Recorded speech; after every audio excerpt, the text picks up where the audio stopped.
In today's show, dominant offensive performances from Deni Avdija and Shaedon Sharpe give us a glimpse of the Blazers' future. Welcome to Locked On Blazers. Let's get into it.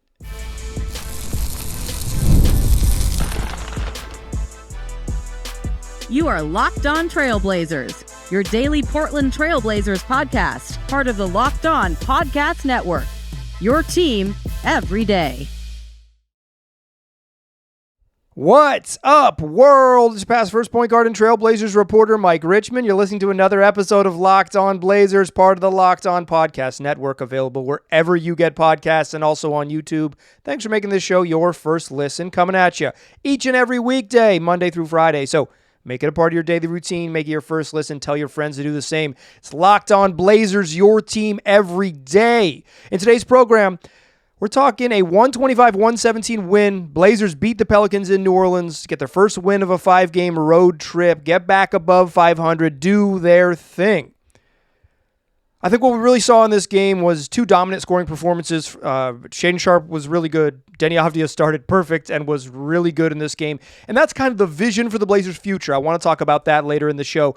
I don't think this was like the exact duplicable blueprint, but this is kind of the best version of this team. Doesn't look too different from this, although obviously there's a long way to go before we're talking about the best version of them. So we'll get into all of that in today's show. We'll start with our fastest recap in the West. We'll talk Deni, we'll talk Shaedon Sharpe, and some odds and ends from this game. Let's get into it. Fastest recap in the West. Blazers up 5 after 1 in New Orleans, 30-25. Deni Avdija starts perfect. Hit 3 threes in the first quarter, 4 of 4 from the field, 3 of 3 from 3. Blazers, not cruising. In fact, this game was, close for most of the quarter, but with a little bit of a lead. But then in the second quarter, Pelicans bench unit kind of got going.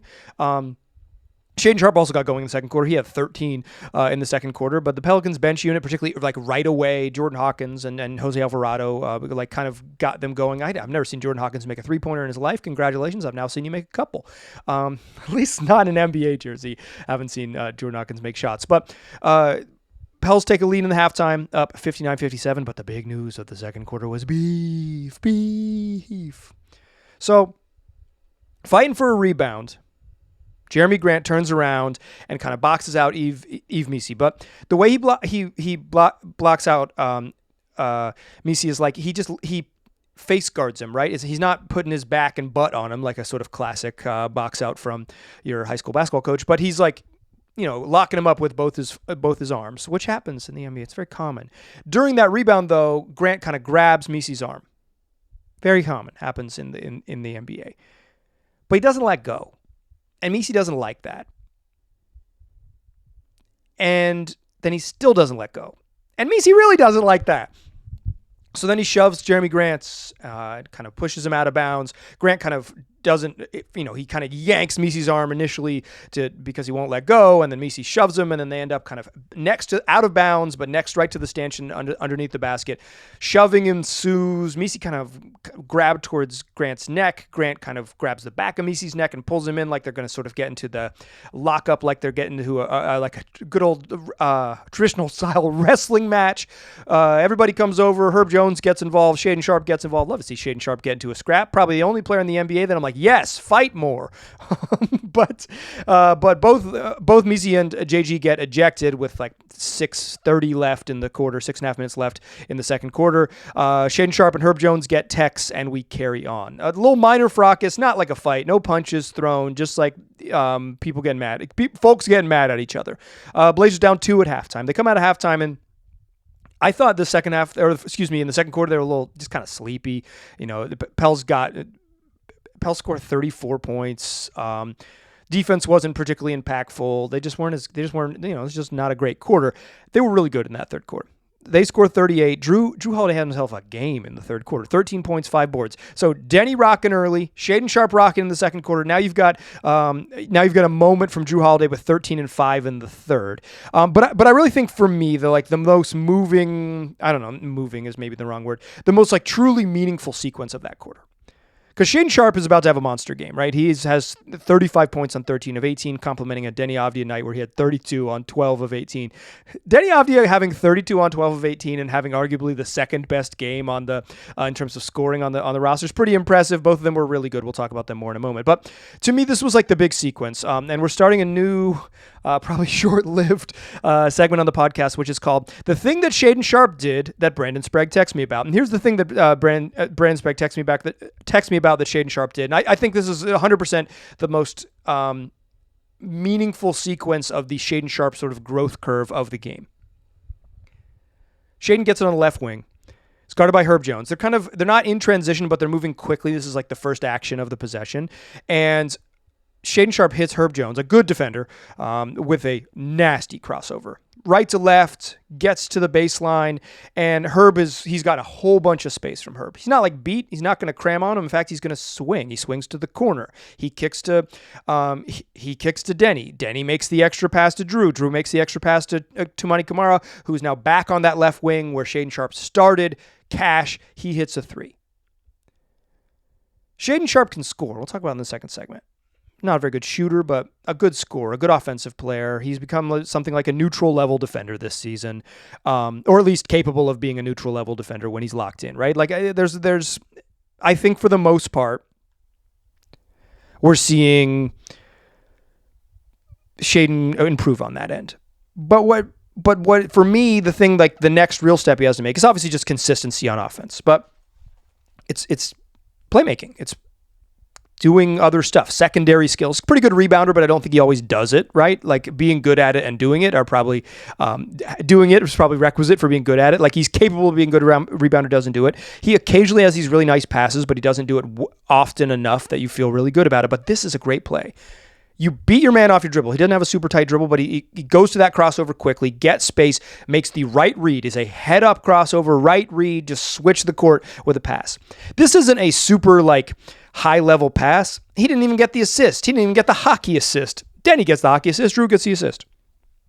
But what he did get in this moment was just, like, he creates an advantage and keeps the advantage. And that's modern basketball, right? Like that's a moment for Shaedon Sharpe. We'll talk about him more and like what he did on offense. But to me, that was a huge sort of like Shae's growth type of moments because he's not quite there yet. And that's the place he needs to get to.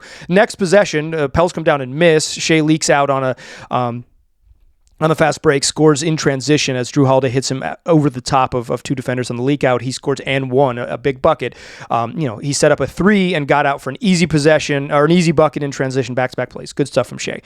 Blazers up 10 after three, 95-85. This is going to be a long, fast recap in the West because we stopped in the middle to talk about Shaedon Sharpe. Blazers hold on to the lead in the fourth quarter, despite going 1 of 8 from 3 in the quarter. They only hit 1 3, but it was 1 3 that sealed the game. The Blazers, up 10 heading into the fourth. Lead by as many as 15 in the quarter. Look like they're in control, but the Pelicans just won't go away. They cut it to 4 points thrice in the quarter, including the final time on a Derek Queen putback with 2.5 minutes left. Jeremiah Fears drives, nice drive to get past Toumani Camara, puts it high off the glass, comes off the rim. Derek Queen is able to get back and get to it, tips it in. All of a sudden, 4-point game, 2.5 minutes left. Are they really going to lose to this version of the Pelicans? The no Zion Williamson. I would say no Jordan Poole, but I think he's bad. I think he's like their 5th best player, maybe. So no Zion Williamson, and good for them. No Jordan Poole. You're going to lose to this team? Yikes. Again, like they don't have DeJounte Murray, but he's been out for the whole year with an Achilles. That's not a new injury. So 4-point game, you need a bucket. Shaedon Sharpe hits a really nice little mid-range, comfortable pull-up, just 2 feet just inside the foul line. His defender kind of slips as he gets, he catches it and kind of slips as he's getting past the closeout. Doesn't like fall down, but kind of loses footing a little bit and loses balance. And Shaedon Sharpe steps into what is a very easy mid-range jumper, bang from 14 feet. Straight up and down, wide open, hits it. Then on the next possession, Shaedon Sharpe picks 6, intercepts a pass on the right wing, goes the other way, layup. All of a sudden, it's an 8-point game. 2 possessions later, Deni Avdija, after Trey Murphy dunk, Deni Avdija hits a left wing 3, does the thing that Deni Avdija does when he knows it's good, is puts his hands down and starts backpedaling. Cash, 9-point game with a minute left. That's your ball game. Blazers go on to win 125-117. That's your fastest recap in the West. Deni Avdija was really good in this game. Shaedon Sharpe was really good in this game. Both of them were really good on offense. This was not the prettiest game. It's not the most impressive game. I don't think the Blazers played a particularly good first half. I think they got bogged down a little bit in the middle part of the fourth quarter by the Pelicans zone. Talk about that a little bit later, but you win the game. That's the most important thing. They are not in a position right now to worry about style points necessarily. This is not a style points game. This is I mentioned before this game in the last program that you listen to because you're an everydayer, and I appreciate you, is that this was just a should win game. Not a must win because there's no such thing at this time of year, but this is a should win game. The type of game that if you're going to be competitive, you just need to take care of business against bad teams, bad shorthanded teams, find a way to win, to beat bad teams on the road. This is the secret sauce, right? So this is a game if you're going to secure a playoff position, some sort of postseason position, you just absolutely have to win games like this. You absolutely have to figure out how to win games like this, and they do. So I don't think, nothing to nitpick here. I don't think they played particularly well. I don't think it's a particularly impressive game, but you win, you move on, and you got two really big performances from Deni Avdija and Shaedon Sharpe. Shae Sharpe just sounded too weird coming out. Shaedon Sharpe, Deni Avdija, hooping. Let's talk about that in the second segment because this, in some ways, is the vision. I don't know if it's the exact blueprint because I don't know if you can do what they did every night, but this is the vision. Let's talk about the vision in the second segment. Join me there. First, though, I want to tell you about Wayfair. The holiday season is right around the corner, and that means it's time to get your home ready. Whether you need more seating, whether you got cozy linens that you want to put on your guest bed, or fun serveware for holiday hosting, Wayfair's Black Friday sale is here to help you make your space shine. And the best part, you don't have to wait. Wayfair's Black Friday deals are happening all month long with up to 70% off everything from sofas to spatulas. So whatever the size of your space is, whatever your budget is, whatever your style is, you're going to find it. Browsing their site, it's easy to find pieces that fit kind of what you like. You're not going to find just like generic nonsense. You're going to find unique quality designs that feel personal and fit your style, and most importantly, that they're going to fit your budget.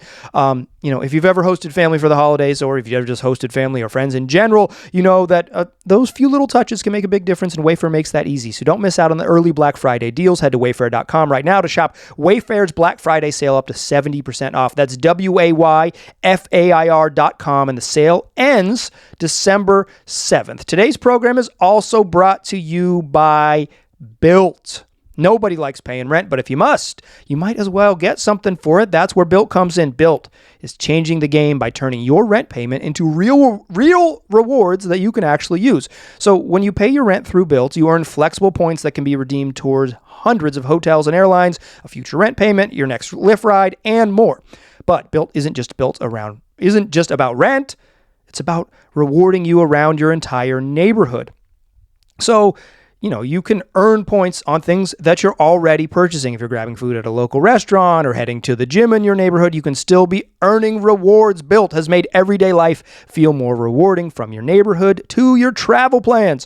Turn your rent into rewards and start earning points around your neighborhood by going to joinbilt.com/LockedOnNBA. That's joinbilt.com/LockedOnNBA, and make sure you use that link so they know we sent ya. All right. So in a lot of ways, this game is about 77 points split between Deni Avdija and Shaedon Sharpe, who combined to shoot 15 of 36 from the floor and 6 of 15 from 3, but really Deni was 4 of 8 from 3, and Shaedon Sharpe was just 2 of 7. Let's start with Deni. I think, in the grand scheme of Deni Avdija's games this year, 32 with 1 rebound and 2 assists isn't even that good. That's how good he's been. That is how good Deni Avdija has been, is that a 32 on 12 of 18 shooting where he starts the perfect first quarter, 4-4 and 3-3 from deep, without the secondary stats, because he's just been such a monster with the rebounding and the rebounding and the playmaking. He's just been so good at doing everything for the Blazers that even this game is This ain't even in the upper echelon of his most excellent performances, in my opinion, but it is a hyper-efficient scoring night. He did hit a huge shot with a minute left just to put this game on ice, and he was really good early to help set the tone and get them going. But I don't want to totally dismiss 32 on 12 of 18 shooting. That's money. That's a money game, and Deni's really been really good. But the whole sort of like vision for the Blazers this whole year has been like, Deni is has had all-star level production and needs help. He needs some help. Sometimes he's got it from Jrue Holiday. Early in the year, he was getting from Jeremy Grant, but he's really cooled off as of late. I think Shaedon Sharpe has been good the last 4 or 5 games, but he hasn't been really good until these two most recent performances, Orlando and New Orleans. He's had some nice shooting nights, but like, sure. I think it's, as opposed to sort of box score watching, I think the feel of his last 2 games has just been better than the feel of his prior performances. Deni needs help. And so like why I want to start here with Deni is like, he's been pretty dependably good. Like I mentioned early in the season, maybe 5 games in, that it's like if Deni kept up this level of production, he was going to be in the All-Star conversation. And the thing that would like determine whether he makes the All-Star team or not is kind of the Blazers' team success. Well, the team success is going to hinge on Deni getting help. He desperately needs someone to step into that consistent secondary scorer role. I'll talk about this more in a little bit. It's like, I guess like the Blazers could use just like maybe a little bit sharper defensive activity. They could, they're still not an elite shooting team by any means. Although they shot a very respectable 36% from 3 against the Pelicans. Like, they didn't play perfect against New Orleans. They kind of let a bad team hang around. I think consistently playing games that go down to the wire, if every single game is going to be decided in crunch time, and this game absolutely was, is probably not the mark of like a high-level team. That's why I don't think like this particular Deni and Shaedon thing is like, it's not like the blueprint for their exact success. That's not what this game was. But it is the vision of the good version of the Blazers, because it's Deni continuing to play this all-star level production and somebody else. And the hope all year has been that somebody else would be Shaedon Sharpe kind of stepping into that I can be really good role.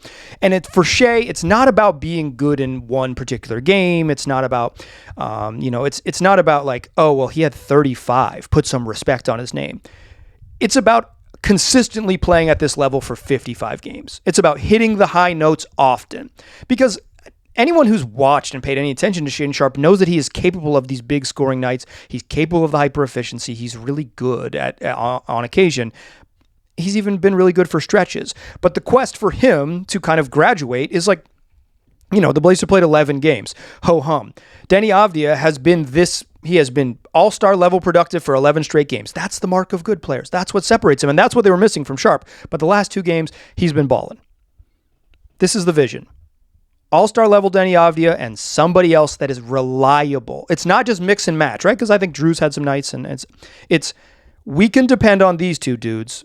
Here's the next thing. And the best teams have, 4 or 5 guys that you can depend on. I think David Locke, host of Locked On Jazz and the patron saint of the Locked On Podcast Network, our fearless leader, says like the good teams have 240 minutes of good basketball every night. Like that means that every minute they're on the floor, they're putting quality minutes out there. And that's what the Blazers are like. That's what the quest is, right? It's not to like, have Deni slowly graduate to averaging a 45-point triple-double, and that will save them. It's to have him get help. And Shaedon Sharpe looking like he's kind of rounding into form. I think here I've been pretty clear about Shaedon pretty obviously dealing with some injury stuff this year. That remains in some ways a mystery to some fans, but listen to the podcast and then share it with your friends so it won't be a mystery to them. He's been on the injury report with this left calf thing. He's no longer on the injury report. He was on a minutes restriction. Tonight he played upwards of 30 minutes. That minutes restriction is pretty clearly gone, right? Or it's bumped up from 20 to 30, and 30 is a very normal number for starting level players to play, so it no longer matters. It means you just can't play 35 if you really need to push him. I guess like the other starters, notably Deni's playing 35, Tumani's playing a ton, 38 minutes a night, because they didn't have Jeremy Grant in the second half of this game, so they needed their forwards to stretch a little bit. And Jrue Holiday is playing probably too much for his age and role at 36. So there's a world in which you do want to push Shaedon Sharpe more up in that 33, 34 range. So perhaps he's still capped at 30, right? But the Blazers and particularly Tiago Splitter are pretty coy about that type of thing. So let's just say his minutes limit is no longer 24. He's clearly playing more than that, but he's playing a little bit more. But he just seems healthier. This game, people want to make the Shaedon Sharpe thing about his success being the difference in taking mid-range jump shots and three-pointers. That's like the talking point you see online a lot. That is not what's happening in this game.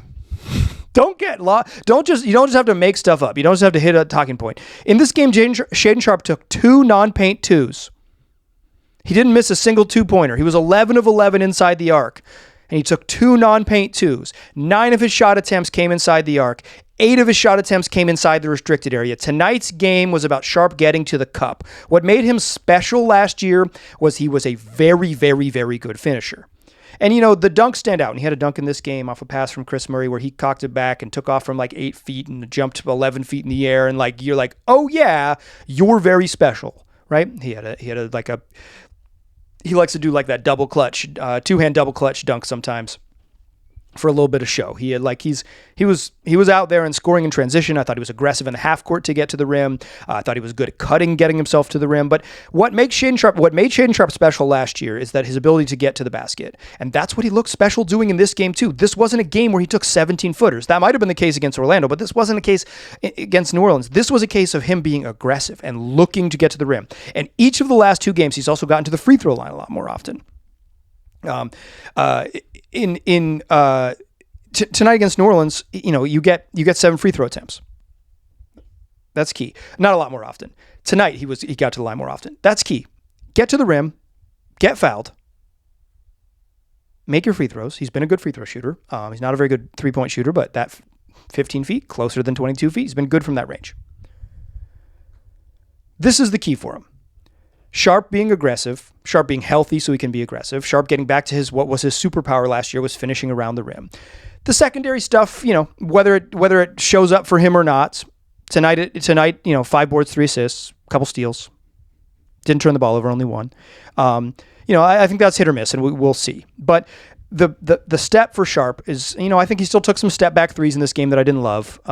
He's probably going to have to take some 3-pointers, but he talked in the post-game press conference about kind of editing, watching film and picking his spots. And some of his picking his spots is when can he get to the rim? He doesn't have this crazy handle package where he's going to be able to isolate a dude and just hezzy, tween, blah, blah, blah, a million dribble combos and get to the rim. He's kind of needs to be attack closeouts. He needs to have 1 dribble moves. He needs to have, those power dribble with the crossover where he gets his shoulders past people and uses his strength. All of that was there in this game. And this game was about getting to the basket. This game was about being aggressive, getting to the rim. This game was about being good at your strengths. Something I say all the time on the show is that the most important thing for players is to be strong, is have their strengths be strong. Tonight, that was true for Shaedon Sharpe. This was the vision for the Blazers. Let's talk a little bit more about that and then some odds and ends from this game to close the show. Join me in that third segment, won't ya?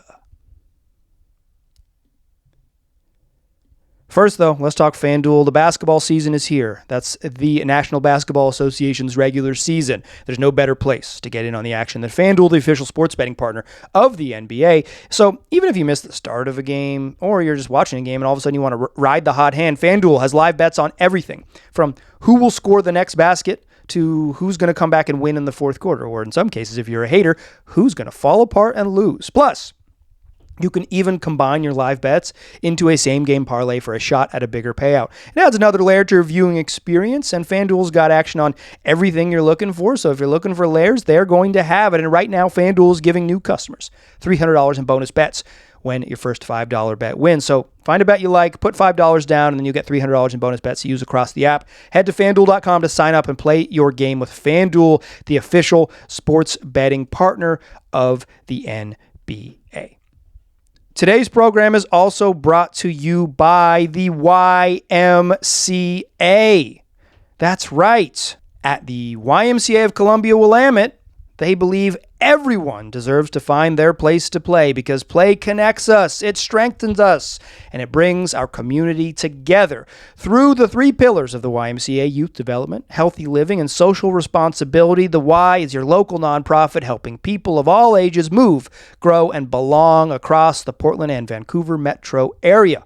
You'll find 6 courts and a full fitness center if you're at the Beaverton Family Y. You'll find families swimming or playing pickleball at the Clark County or Sherwood YMCAs, plus family activities all year long, brand new workout equipment at all 3 branches, and so much more. And with YMCA camps, childcare, and enrichment sites throughout the region, the Y gives kids safe and fun spaces to learn, play, and build confidence all year long. Find your play at the Y. Visit ymcacw.org/pod. That's ymcacw.org/pod, or follow them on YouTube and Instagram at YMCACW.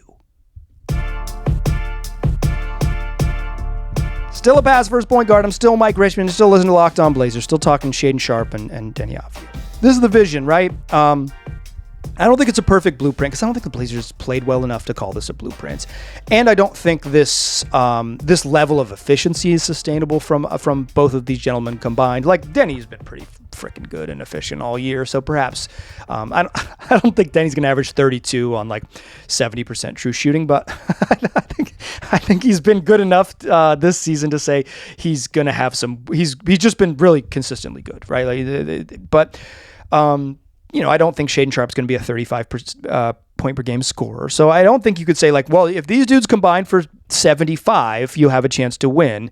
That's not it. But this is the vision. But the sort of the larger point of the vision, I think, gets to what happened in this game. Blazers aren't running away and hiding from teams. They aren't like blowing teams out. They're just not that. They're not that good right now. They're not. I think. They're